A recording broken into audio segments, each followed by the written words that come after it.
একেবারে রোগ বেড়ে যাচ্ছে রোজা রাখলে, বা মৃত্যুর সম্ভাবনা হয়ে যাচ্ছে এমন রোগ, তাহলে রোজা ছেড়ে দাও। কিন্তু পরবর্তীতে কয়টা রোজা পড়লো গুনে গুনে কাজা তুলতে হবে। নাম্বার 2 হলো ফামান কানা মিনকুম মারিদান, যদি অসুস্থ হও মারিদান আও আলা সাফারিন ফাইদ্দাতুম, অথবা মুসাফির হও সফরে থাকো।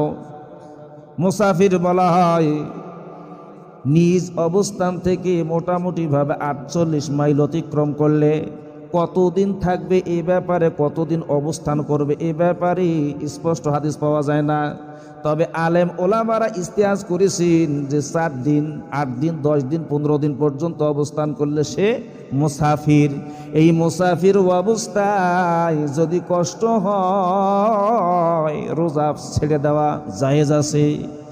আমার ভাইরা, রমজান মাসে একটা জিহাদ হয়েছিল, বলেন তো এই জিহাদের নাম কি বলতে পারবেন? বদর। বদরের জিহাদ 17 রমজানে অনুষ্ঠিত হয়। এই জিহাদের ময়দানে অনেকগুলি সাহাবা রোজা ভেঙে ফেলেছেন। এরপরে আল্লাহর নবীজি মদিনা থেকে একবার সফর করে মক্কায় আসতেছে।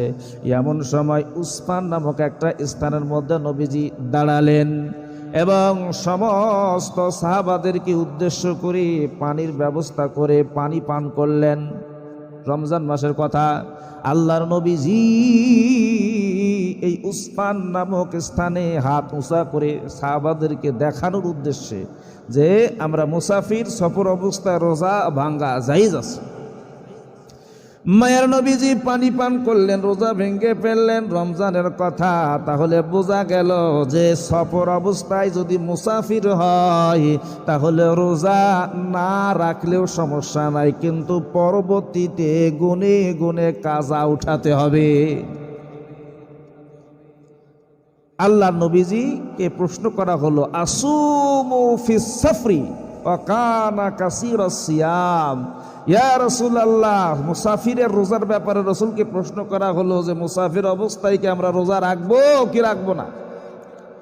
আল্লাহ নবী বললেন যে তুমি রোজা রাখতেও পারো অথবা নাও রাখতে পারো, কোনো সমস্যা নাই, কিন্তু যদি না রাখা হয় অবশ্যই পরবর্তীতে গুনে গুনে কাজা উঠাতে হবে। তাহলে কয় ব্যক্তি রোজা পাইলাম? 1 নম্বরে হলো যারা হলো অসুস্থ, মারিদন আলিল, অসুস্থ। এরপরে 2 নম্বরে হলো যারা মুসাফির ব্যক্তি।